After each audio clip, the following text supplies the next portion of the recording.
नमस्कार मित्रो.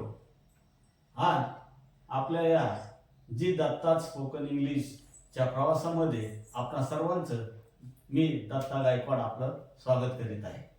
आजचा आपला टॉपिक आहे पास्ट इंडिपेंडेंट. मागील किंवा गत काळातील मोगम क्रिया वाक्य हे आपण आज समजावून घेणार आहोत. ह्या वाक्यातील क्रिया शेवट आणि सुरुवात तसेच क्रियांची चालू अवस्था एक बंद अवस्था हे सांगत नाही, म्हणून यांना मोगम म्हणतात. अशा क्रियांबाबतीत बोलताना किंवा सांगताना आपल्याला सेकंड पास्ट फॉर्म हे रूप वापरावं लागतं. पुन्हा एकदा सांगतो, सेकंड पास्ट फॉर्म.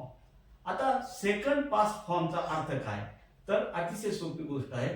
त्या क्रियांच्या शेवटी आपल्याला ला, ली, ले, लो, ल असा ध्वनी येतो किंवा आवाज येतो. उदाहरणार्थ प्लेट हे दुसरं रूप आहे, PLAYED, प्लेट. याचा अर्थ होतो खेळला, खेळली, खेळले, खेळलो, खेळ. अजून एखादा शब्द घेऊया, वेंट, गेला, गेली, गेले, गेलो, गेलो. आस्क्ड, विचारला, विचारली, विचारलं. त्याचप्रमाणे केम, आला, आली, आलो, आलं. याप्रमाणे ह्या सेकंड रूपाचा अर्थ लावायचा असतो. चला आता थोडस ऍडिशनल माहिती जी महत्वाची आहे. गेला काळ किंवा मागील काळ असे दर्शक जे शब्द आहेत त्याला आपण म्हणूया गेला काळ दर्शक शब्द. इंग्रजीत त्याला म्हणतात टाइम लॅप्सिस वर्ड्स. टाइम लॅप्सिस वर्ड्स असे जे शब्द आहेत ते खास करून पास्ट इंडेफिनिटच्या वाक्यात आपल्याला शेवटी वापरता येतात. टाइम लॅप्सिस वर्ड्स ची सुरुवात सामान्यतः यस्टरडे म्हणजे काल किंवा लास्ट म्हणजे गेल्या किंवा मागील या शब्दाने होती. उदाहरणार्थ यस्टरडे मॉर्निंग म्हणजे काल सकाळी, यस्टरडे आफ्टरनून म्हणजे काल दुपारी, यस्टरडे इव्हिनिंग म्हणजे काल सायंकाळी, यस्टरडे नाईट म्हणजे काल रात्री. त्याचप्रमाणे दुसरा एक शब्द आहे लास्ट, आणि त्याचं सुद्धा आपल्याला टाइम लॅप्सिस वर्ड सुरू करता येतात. लास्ट मॉर्निंग गेल्या सकाळी, लास्ट आफ्टरनून गेल्या दुपारी, लास्ट इव्हिनिंग गेल्या सायंकाळी, लास्ट नाईट गेल्या रात्री. याचप्रमाणे लास्ट मंथ गेल्या महिन्यात, लास्ट वीक गेल्या हप्त्यात, लास्ट इयर गेल्या वर्षात. याप्रमाणे हे शब्द वापरता येतात. एक महत्वाची गोष्ट आपण इथं लक्षात ठेवायची आहे की भूतकाळी वाक्याच्या सुरुवातीस सुद्धा टाइम लॅप्सिस वर्ड येऊ शकतात, परंतु ते अतिशय थोडे आहे, ते लक्षात घ्या. वन्स म्हणजे एकदा. बहुधा आपण स्टोरी टेलिंगच्या वेळेस गोष्ट सांगताना वापरतो वन्स किंवा वन्स अपॉन अ टाइम, असंच एकदा. त्याचप्रमाणे लॉंग लॉंग ॲगो, फार फार पूर्वी. अशा पद्धतीने आपल्याला हे टाइम लॅप्सिस वर्ड्स आपल्याला सुरुवातीला वापरता येतात, परंतु खास करून लास्ट आणि यस्टरडे सुरू होणारे शब्द मात्र आपल्याला वाक्याच्या शेवटीच वापरायचे आहेत. एवढी गोष्ट लक्षात ठेवा. आता आपण पॉझिटिव्ह पास्ट इंडिपेंडेंट म्हणजे होकार अर्थी भूतकाळीचे वाक्य पाहणार आहोत. पुन्हा सांगतो, पॉझिटिव्ह पास्ट इंडिपेंडेंट होकारार्थी भूतकाळी वाक्य. त्याचा जो फॉर्म्युला आहे किंवा सूत्र आहे ते असं असेल, सर्वात सुरुवातीला आपल्याला क्रिया करणारा जो कोणी असेल तो त्याला आपण डुअर म्हणू. डुअर म्हणजे क्रिया करणारा. त्याच्यानंतर आपल्याला क्रियापदाचं सेकंड फॉर्म, भूतकाळी हे सेकंड फॉर्म असतं, ते वापरणं गरजेचं आहे. आणि त्यानंतर वाक्याचंच जेव्हा शेवट होईल त्या शेवटी आपल्याला टाइम लॅप्सिस वर्ड्स म्हणजे गतकाळदर्शक शब्द वापरायचे असतात. एवढं ध्यानात ठेवा. किंवा वाक्याच्या शेवटी जेव्हा गतकाळदर्शक शब्द असले तर आपण क्रियापदाचं दुसरंच रूप वापरावं, म्हणजे आपलं इंग्लिश ग्रामरच्या किंवा व्याकरणाच्या दृष्टीने चुकत नाही. आता काही वाक्य बघूया. आय वेंट यस्टरडे, मी काल गेलो. ही फेल लास्ट नाईट, तो काल रात्री पडला. सी केम यस्टरडे मॉर्निंग, ती काल सकाळी आली. Pak lost the match last week, पाकने गेल्या हप्त्यात सामना गमावला. You missed the class yesterday, तू काल क्लास चुकवला.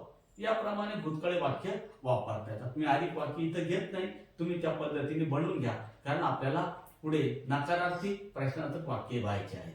बघा आता भूतकाळ नकार वाक्य कशी तयार करायची, त्यासाठी सर्वात प्रथम लक्षात ठेवायची गोष्ट म्हणजे नकार भूतकाळी दुसरं रूप करायचं असेल तर अतिशय सोपी गोष्ट आहे, डिडंट वापरून त्यानंतर क्रियापदाचं पहिलं रूप घ्यायचं.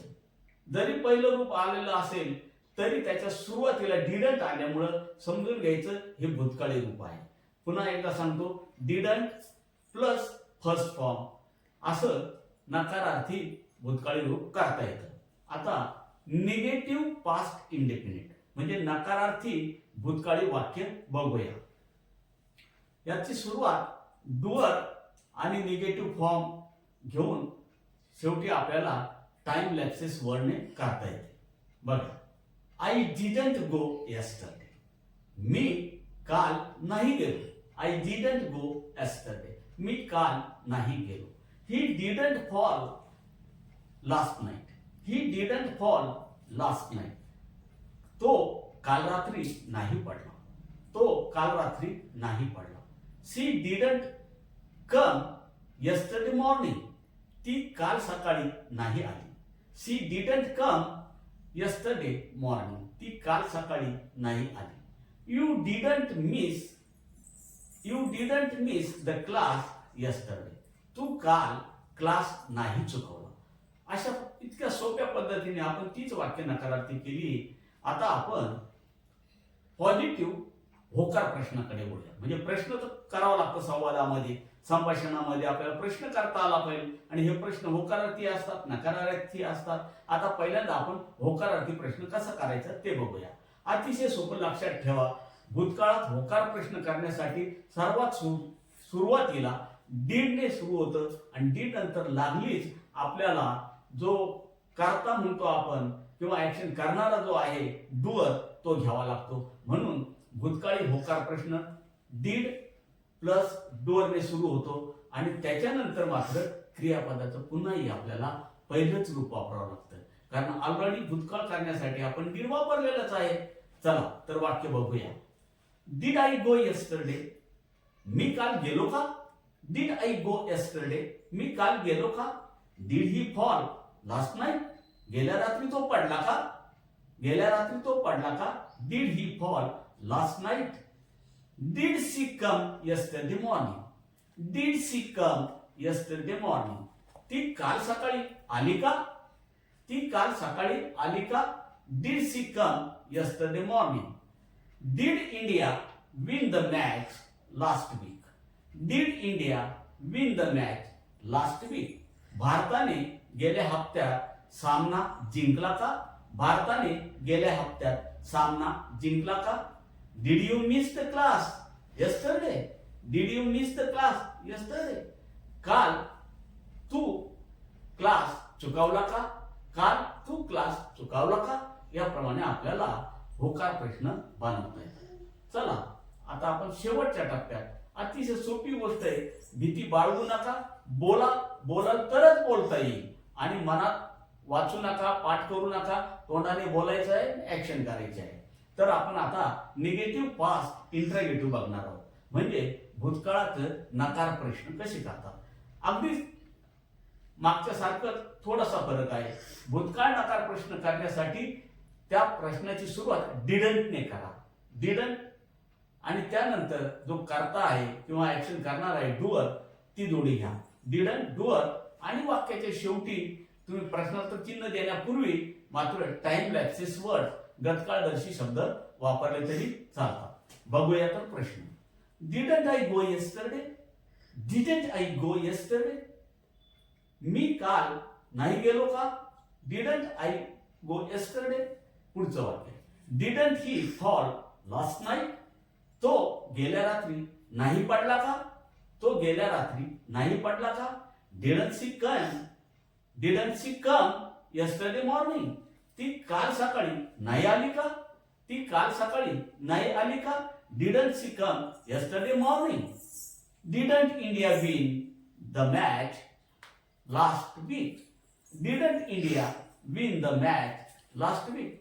भारताने गेल्या हप्त्यात सामना जिंकला नाही का.